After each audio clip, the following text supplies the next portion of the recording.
back with one of your ISC classes.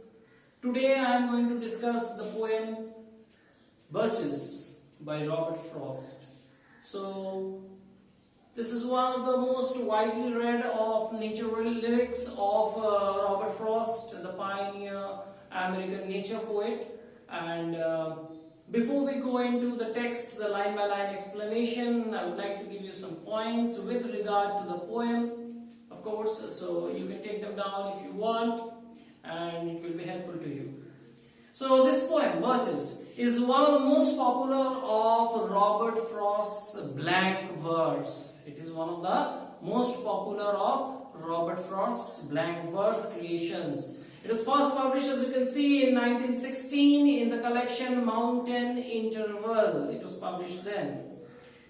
Now Frost himself, so this is the background of Frost. Next we come to the next point, which is Frost himself said that he intended at first the poem to have two definite angles. He at first intended the poem to have two different angles, or two different angles. One concentrating on the ice storm bending birch branches. One concentrating on the ice storms bending the birch tree branches, and the other detailing the boy swinging on them. So these are two different aspects, two definite divisions which he definitely wanted to do. So he initially had the title of Swinging Birches. So the poem originally was not Birches, it was Swinging Birches, because he liked that present participle. Like if you have read other of his poems, like After Apple Picking, then there is Mending Wall, so that ing form is there in his poems. So here also he wanted Swinging Birches to be the title, but he found somehow it would not matching with the first part of the poem, so that's why he discarded it and only had the title Birches. The poem is poet's long exploration of truth, which is split in three aspects. So this is the poet's long exploration of truth, which is divided into three parts or three aspects. First is the naturalistic aspect. What is the naturalistic aspect? The naturalistic aspect is the ice storms which affect the birch trees. The effect of the ice storms on the birch trees. That is what is mentioned here. This is the naturalistic point of view. Next we want to the personal point of view, which is the boy obviously conquering those birch trees. The boy conquering the birch trees. This is the personal point of view. Moving on to the philosophical point of view, which is the balance between reality and idealism. The balance between reality and idealism. This is the third aspect. This is the philosophical aspect. Okay. Moving on to the next point. There are two worlds here presented out. One is the imaginative world and the other one is the real world. So one is the imaginative world, the world of imagination, versus the world of reality, which is the real world. Now, first point if we go by is the need for limits. Okay, people or forces impose limits both for the boy and ice storm bent birches. So people or forces impose limits. So both the boy and the ice storm bent birches. Gravity pulls the boy down as he climbs towards heaven. So you have ice storms coming in down and bending the birches. Second, the physical, the manual aspect which occurs in terms of the boy's role. He conquers as if those trees and causes them to bend down. So gravity pulls the boy down as he climbs towards heaven. As he moves on up and up the tree towards heaven, there's a limit imposed by gravity which pulls him down. Ultimately the tree comes down. As the boy climbs higher, he cannot go on straight like a rocket up there in the sky. He comes down. Gravity pulls him down.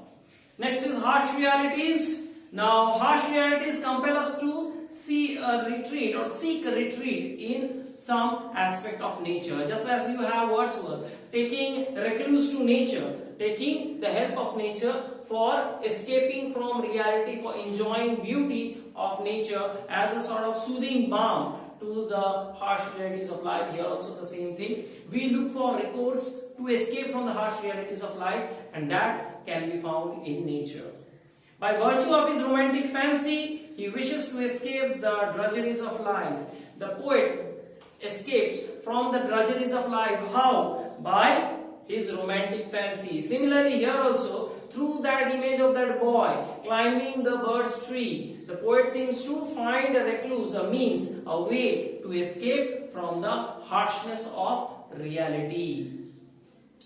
Next, nature. Another aspect, another important point to be discussed, the close affinity with nature of the poet. Of course, as you know, Robert Frost was a pioneer American poet. In fact, he is regarded to be the Wordsworth of the US, because Wordsworth, as you know, was regarded to be the poet priest of nature.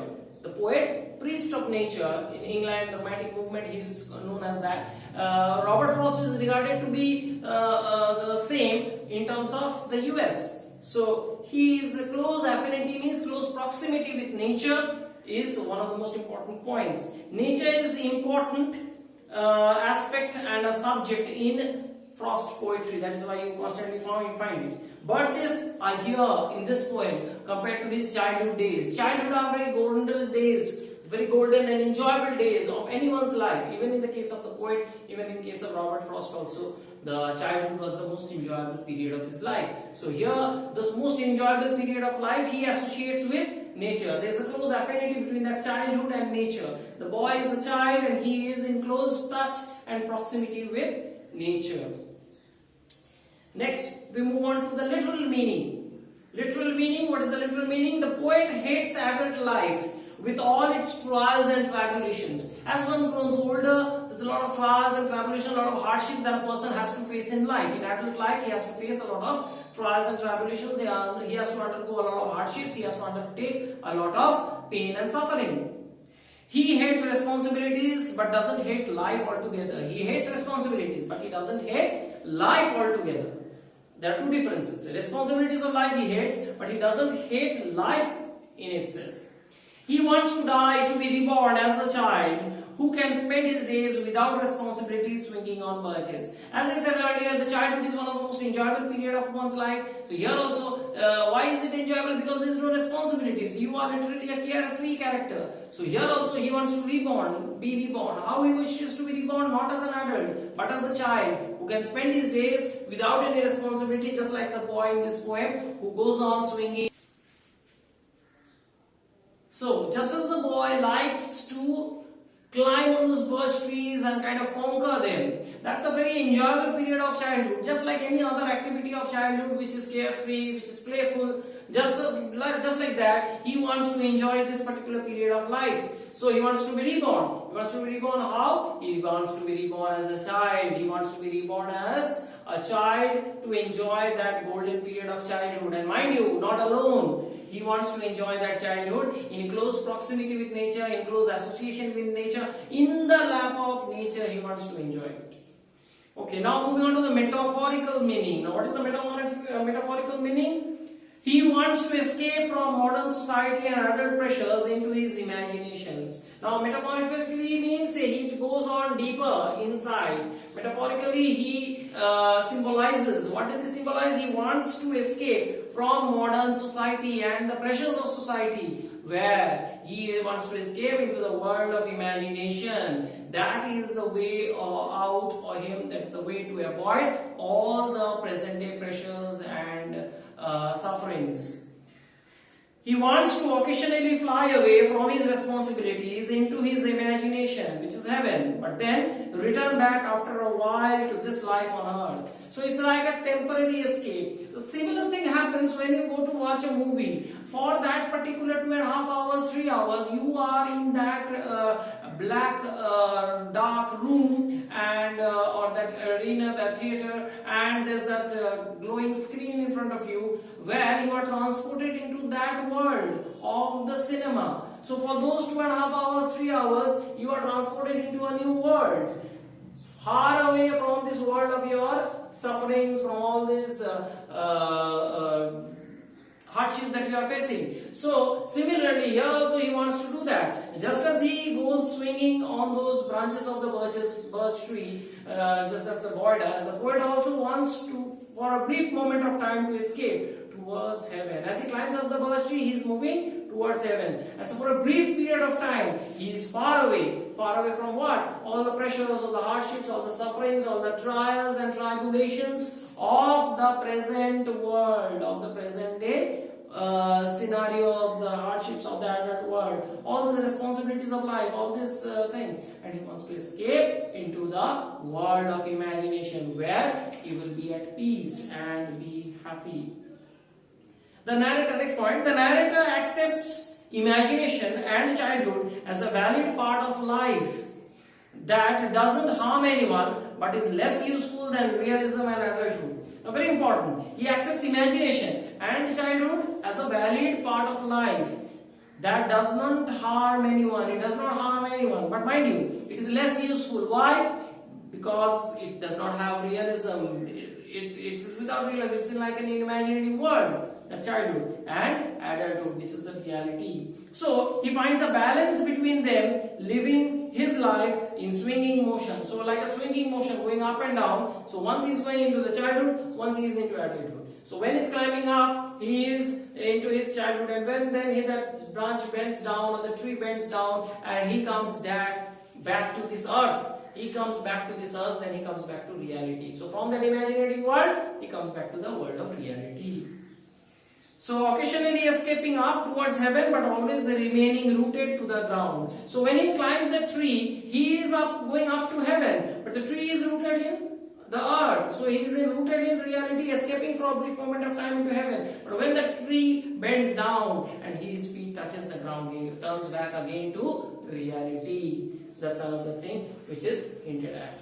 So next we move on to another point. The poem essentially looks at things differently in a deliberate manner to escape into a happy and wonderful world. It plans to look at things differently in a deliberate manner, intentionally, to escape into a happy and wonderful world. He imagines some boy has bent them through playing with them, though it actually doesn't bend them that way. So he imagines that some boy happily, who has spent his time playing with these trees, has bent those birch trees like this, but actually we all know that it is the ice storms. That is the reality. But he likes to imagine that some boy has somehow used his playtime to bend these trees, and he has had a good time playing like that. So that's a different imaginative word which he mentions and which makes him happy. Next, another point is the world is a trap and imagination is a means to temporarily escape from this world of reality. So the whole world is like a trap. This world of reality is a trap in which a man is caught, and to escape from it temporarily, you have to take recourse to imagination. Imagination is the only way in which you can escape from the world of reality. Next, the poem is remarkable for achieving a blend of realism, pragmatism and imagination. Realism is there, you can see. Pragmatism, there is a straightforwardness, and imagination also. The imaginative world created by the poet, that is also there, helpful in combining these things all together. The pragmatism, the realism of the harsh realities of life, as well as that imaginative world all together. Next, the poem depicts the theme of the limits imposed on man by the real world. The real world imposes several restrictions, several things which you can do, which you cannot do. You cannot dress up like this, you cannot do this, you cannot do that. Several restrictions imposed by the real world. For his existence with all its hardships, still allowing for the world of fantasy. But still, in spite of this world of reality and the world of hardship, there is still recourse for the world of happiness, the world of fantasy, or the world of imagination, which allows recourse to a kind of happiness. Next point, the trees that are bent by the ice storms, but the poet thinks that they are bent by a boy who has been playing with them.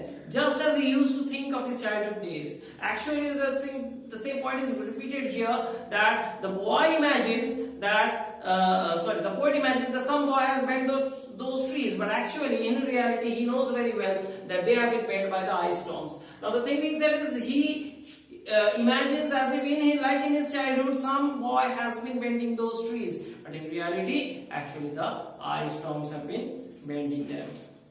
Next point, the ice which is harsh, cold, hard, and bends the trees against their will. Of course no tree wants to bend down, but against their will they bend down and permanently breaks them, represent truth. So the ice which is harsh, cold, hard, which bends the trees against their will and permanently breaks them, represents truth. Okay, another boy. The boy who is full of fun, is innocent, adrenaline rush in him, considerate of nature, and non-disciplinary.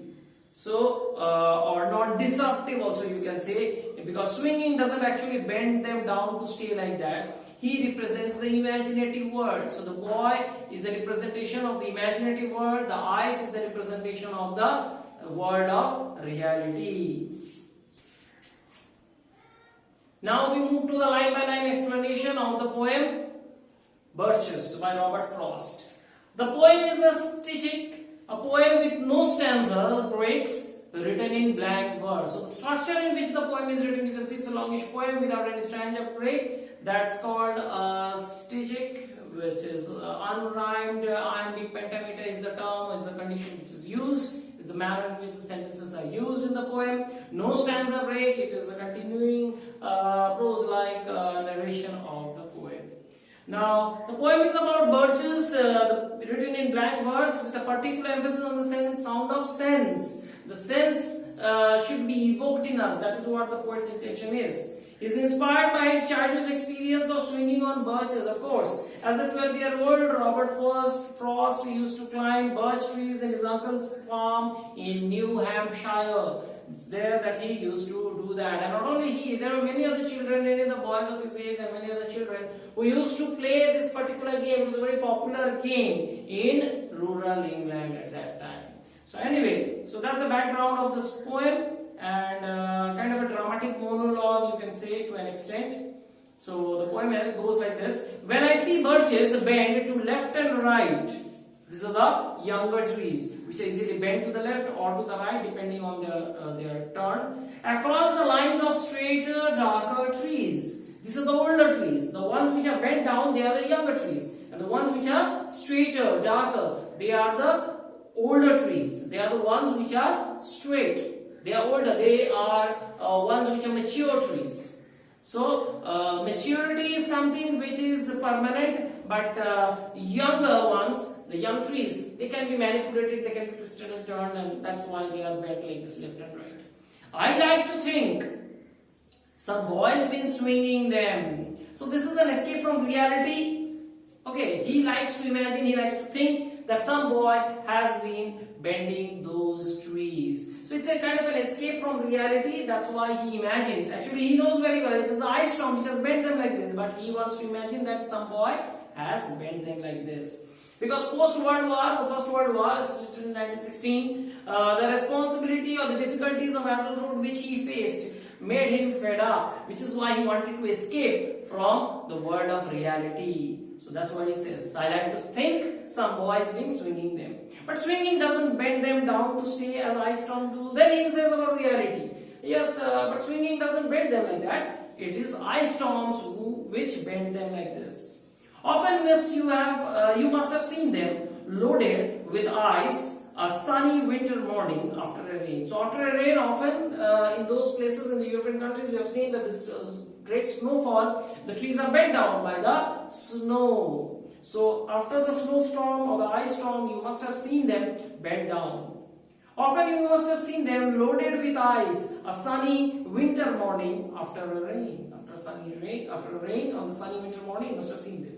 They click upon themselves. Click upon is the onomatopoeia word which evokes the sound. Click, that sound.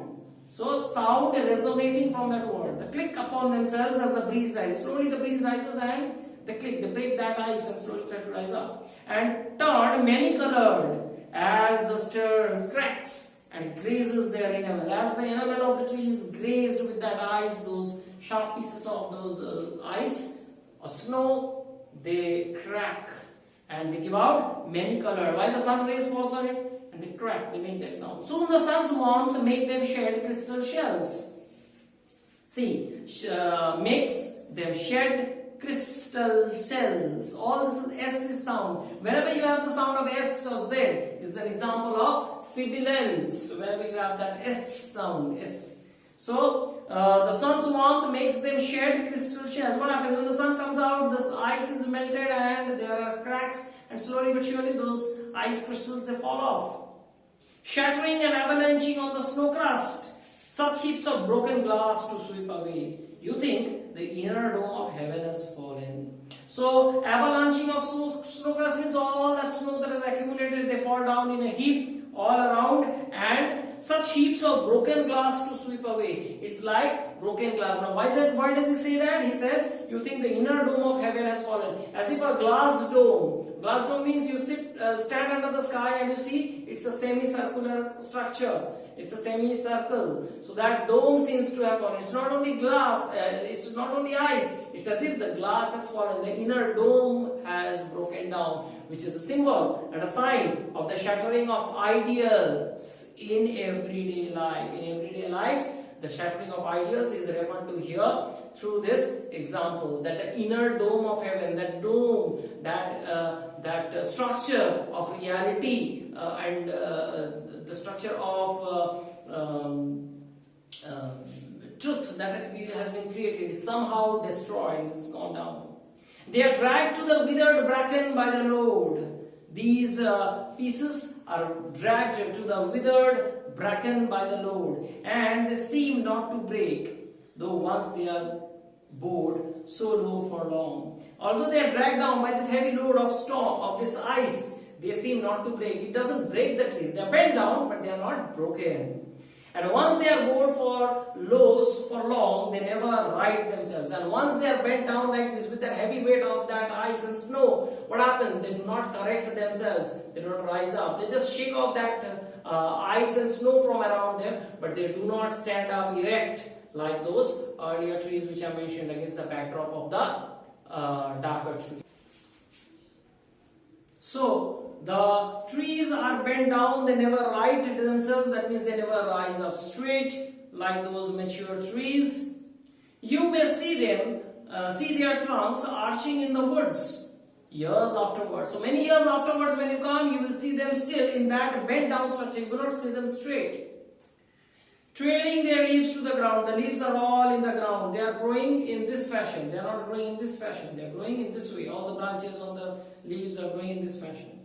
Like girls on hands and knees that throw their hair before them over their heads to dry in the sun. So what the girls do, they put out their hair, they lie down on their haunches and they put out their hair to dry, just like that. The tree as if has bent down, put on its leaves in front to dry. But I was going to say, when truth broke in means here reality strikes, reality breaks in. With all her matter of fact about the ice storm, all the matter of factness of the ice storm is revealed here. I should prefer to have some boy bend them. I know reality. The reality is the ice storms have caused them. But I would have preferred, that I would have wanted some boy to do this activity, to have done this activity and enjoyed himself. Or as he went out and in to fetch the cows, some boy too far from town to learn baseball. So the boy is swinging, is maintaining life's difficult and precarious balance. The way he has been swinging on these branches of the birch tree or the birch tree stems is a reference to that imagination. Where he says, some boy too far from town to learn baseball, whose only play was what he found himself, summer or winter, and could play alone. So summer or winter, this boy had no companion to play with, he couldn't play baseball, he didn't have playmates. So what he did, the only game, the only preoccupation that he could have was swinging these birch trees and playing all by himself. That's what he exactly did. And when one plays alone, he is lost in an imaginative world. That's exactly what he said. the poet prefers some boy in his imagination to be doing all this, not the ice storms. One by one he subdued his father's trees by riding them down over and over again, suggesting the conquest of nature. One after the other, trees are being cut, one after the other, lands are being taken up by human beings for their own purposes. Until he took the stiffness out of them, and not one but hung limb, not one was left, and not for him to conquer. So not one tree was left for him to conquer, all of them hung limb. They were all conquered. So the boy's conquest mirrors the poet's victory of imagination over the real world. So the poet imagines that the boy has been swinging them one after the other, and finally has been successful in conquest of subjugating all the trees. So that's what is his prize or reward. He likes to think it like that. But in this way, the poet wants to favor the power of imagination over the power of the real world. He learned all there was to learn about not launching out too soon, and so not carrying the tree away clear to the ground. And as he was conquering each of these trees, he gradually learned how to approach them, how to leave out his legs, how to lash out, what is the tactics to be taken. All this he learned slowly but surely. He always kept his poise to the top branches, climbing carefully. The poise, the manner in which he climbed, that is described here. It's actually a method of reaching beyond limit of things to a realm below the real. So it is beyond the reality how to approach. The way, the process in which the boy subjugates the trees, the boy controls those trees, the boy masters the trees, is a way in which you can master realities. In other words, the process is mentioned. So this is the process by which you can conquer reality or escape from reality. That is what is said. It is a method to reach beyond the realms or the boundaries of reality. So what he did? The boy, he always kept his poise on the top branches, climbing carefully with some pains you use to fill a cup up to the brim and even above the brim. So if you are told to fill a cup with water, you can easily do that. But if I tell you to fill it up to the brim means up to the edge, then you have to be extra careful. Similarly, this boy is also extra careful in the manner in which he is climbing those trees and performing that action. He is climbing carefully with some pains to the top branches, keeping his poise, keeping his balance and all that. Then he flung out, feet first, with a swish, kicking his way through the air to the ground. So this is a careful construction of literary task or a sense of triumph, establishing a world of imagination over real world. So as the boy flung outward, kicks his feet out with a swish and down through the air into the ground, what he does is he shows his triumph of establishing the world of imagination over his world of reality. So over his world of reality, he establishes his own world of imagination. He is able to successfully plant that, successfully put in that particular aspect. So was I once myself a swinger of birches. Here the poet longs for those simple days of childhood, which is now today contrasting as an adult with the adult pain and suffering that he is undergoing. So he says, I was also once a child, I also undertook this conquering of the birch trees. I also myself was a swinger of birches. Long ago, he remembers that simple joy of childhood of his and says, I myself was once a swinger of birches, and so I dream of going back to be. Dream of going back to be means I wish to go back to that childhood and enjoy those happy days again. I wish to go back and enjoy those fruitful days. So that is an appeal, a kind of a view that he wants to go back to that world of childhood again, the world of his wonderful imagination again. So this is a reflection of longing to be back to those simple days of childhood and escaping from the days of adulthood which are at present. It's when I am weary of consideration, that means when he is weary of this world, when he is weary of the hardships of this world, and life is too much like a pathless wood. Life is here compared to a pathless wood. This is a simile. Pathless wood, why? There is no path actually, there is no way out from that forest. When your face burns and tickles with the cobwebs. So what are the cobwebs? The cobwebs are compared to all the confusions. They are symbolic of all the confusions, the bafflement of men in this world. It's an example to that. So when your face burns and tickles with the cobwebs hits your face and you are disturbed, it tickles you, it burns you. Broken across it, and one eye is weeping from a twigs having lashed across it open. One of the twigs has brushed your eyes and you are weeping. It symbolizes the sorrow or for the hardships of life, that a man is suffering and there are tears in his eyes for all those hardships that he is facing. Just as those twig causes or touches the eye and causes the tears to come out, similarly the cobweb which tickles him and disturbs him and pains him, like that. I would like to get away from earth a while and then come back to it and begin over. Example of momentary escape from the world of reality. What does he say? I would like to get away from earth a while and then come back to it and begin over. It's like a temporary escape. Just as you have a you take a break, a commercial break, and then you come back to the program, or you have a tiffin time, recess, you enjoy that, and then again you come back to your classes, regular studies. So it's just like that. So he wants to escape from earth a while for some time and then come back to it and enjoy it and begin over again. May no fate willingly misunderstand me and half grant what I wish and snatch me away, not to return. He says, fate, do not misunderstand me. I don't want to go out forever. Do not want to go away forever from this world. No, don't misunderstand me and take me forever to the world of the dead. No, I don't want to be that. I want to return back. I want a temporary escape. Just as a sleep, you can say. Sleep helps us forget our problems. So the person sleeps for those 6-8 hours, whatever the person sleeps, he is free from the pains. The moment he wakes up again, he remembers all those pains, the suffering and everything. Here also the same thing. So he says, I don't want fate to misunderstand me and take me away forever. No, I want to return back. So he says, snatch me away, not to return. No. Earth's the right place for love. I know, I realize that earth is the right place for love. Why? Because this world, earth is there, because this world of reality is there. That is why the imaginative world is so enjoyable. If this world of reality is not there, then the imaginative world would not have been so enjoyable. Understood? Just like in the beginning of the poem it is said, there are tall, straight, darker trees. Compared to that, then there is the bent, younger trees. So just because those straight trees are there, that is why the younger ones are appearing so different and so appealing. I don't know where it's likely to go better. I would like to go by climbing a birch tree. So this is a way to an opportunity to escape from earth. And what is that escape from earth or from momentary earthly escape? That is climbing a birch tree. So he says, I don't know where it's likely to go better. I don't know what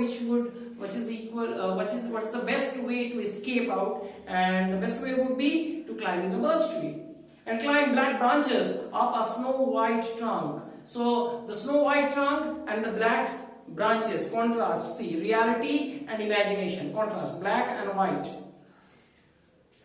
A snow white branch towards heaven till the tree could bear no more, but dipped its top and set me down again. So a brief moment he would climb up, and then the tree would bend down and bring him back to earth again. So for a brief moment of time, he would escape from this world of reality. That would be good, both going and coming back. So this going up and coming back, this going up and then coming back. This would be a nice kind of alteration, because then it would be striking a fine balance between work on earth and the spiritual aspiration. It would be striking a balance between work on earth and spiritual aspirations.